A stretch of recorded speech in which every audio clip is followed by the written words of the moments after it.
प्रियात्मन आज आपके समक्ष बहुत सुंदर अ, पातंजल योग में ये बात आती है सूत्र में। जब यम नियम की बात चलती है तो उसमें जब यम नियम की बात चलती है तो उसमें आप उस पर बहुत विचार व्यक्त कर चुके हैं अलग-अलग। आज हम अपरिग्रह आज अपरिग्रह पर अपने विचार को हम आपके समक्ष रख रहे हैं। आज अगर देखा जाए तो परिवार, समाज, देश देश ही नहीं बल्कि पूरे विश्व में एक बहुत बड़ी समस्या खड़ी हो गई है कि वो चाहे वो साधन भजन करने वाला हो या गृहस्थ जीवन में रहने वाला हो, उसके अंदर वो परिग्रह की भावना बहुत तेजी से बढ़ती चली जा रही है। जो ये सबसे बड़ी समस्या का कारण है। हमें योग सूत्र कहता है उसमें उसका एक अंग ये है कि हम परिग्रह ज़्यादा न करें, अपरिग्रह अपरिग्रह पर जोर दिया गया है। अगर कोई साधन भजन करने वाला अगर वो इस बात का पालन नहीं करता है तो बहुत बड़ी समस्या खड़ी हो जाती है।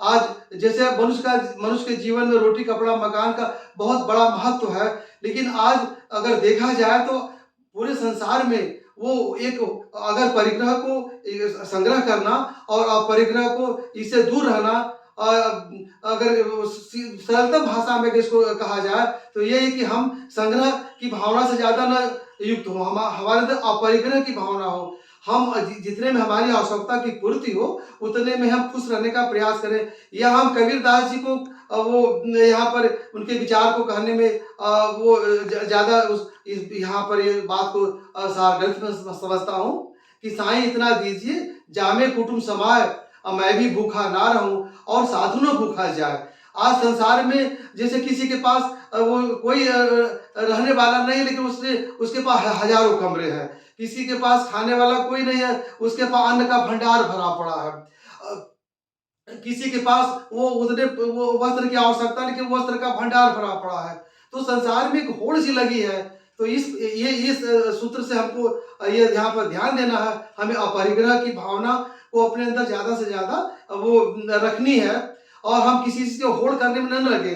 जितना हमें आवश्यकता हो, अगर ये किसी समय युधिष्ठिर ने नकुल सहदेव को समझाया, जब वो लकड़ियाँ बहुत तेजी से काट रहे थे, तो युधिष्ठिर ने समझाया कि नकुल ये क्या कर रहे हो? तो बोले लकड़ियाँ इकट्ठा कर रहा हूँ। बोले कि हमको प्रकृति से उतना ही लेना चाहिए जितना हमें उसकी आवश्यकता है। आवश्यकता से अधिक लेना ये गलत है। तो ये चाहे वो महाभारत की बात ले लो, चाहे वो वेदों की बात ले लो, उपनिषदों की बात ले लो, वो योग सूत्र की बात ले लो, साधन भजन करने वाले की बात ले लो, गृहस्थ जीवन में बात ले लो। हमें अपरिग्रह का पूरा ध्यान रखना है और परिग्रह की भावना से हम ग्रसित न हो। अगर कोई चीज हम संग्रह कर भी रहे हैं तो उसमें लोक संग्रह की भावना हो, जन कल्याण की भावना, जन कल्याण के में उसको हम लगा दें और वो जनहित जन जन वो सर्व मंगल में लगा दें, संसार के कल्याण में लगावें और खुद के लिए जो रोटी, कपड़ा, मकान है, चाहे वो साधन भजन करने वाला, चाहे वो गृहस्थ हो, इसका उसको विशेष ध्यान देना। इस बात को मैं फिर से कबीर की वाणी को मैं फिर से दोहरा रहा हूँ, साईं इतना दीजिए जामे कुटुम्ब समाए, मैं भी भूखा ना रहूं और साधु भूखा जाए। अगर इस बात का अगर वो ध्यान, चाहे वो बच्चा हो, युवा हो, बुजुर्ग हो, नेता हो, प्रशासक हो, शासक हो, चाहे वो धार्मिक गुरु हो, संत हो, महात्मा हो, महापुरुष हो, ये सबको इसका पालन वो अनिवार्य रूप से करना है। नहीं संसार में जो आज असमता फैली है, कोई भूखो लाखों लाखों करोड़ों भूखे सो रहे हैं। वो इतना खा रहा है कि उसको खाना पचाने के लिए उसको दवा की आवश्यकता पड़ रही है। किसी के पास खाने का ठिकान नहीं है, किसी के पास इतना ज्यादा मकान है कि वो रहने का तो वो एक बिस्तर चाहिए और वो कहीं भी रह सकता है, एक बिस्तर चाहिए उसको। तो 150 कमरे की क्या आवश्यकता है? आज दुनिया में जो होड़ मची है वो अपरिग्रह की, इसको तुरंत जितना भी जल्दी हो उसको समाप्त किया जाए और अपरिग्रह की भावना जितना अधिक से अधिक समाज में फैलाएंगे, उससे परिवार का, समाज का, देश का और पूरे संसार का कल्याण होगा।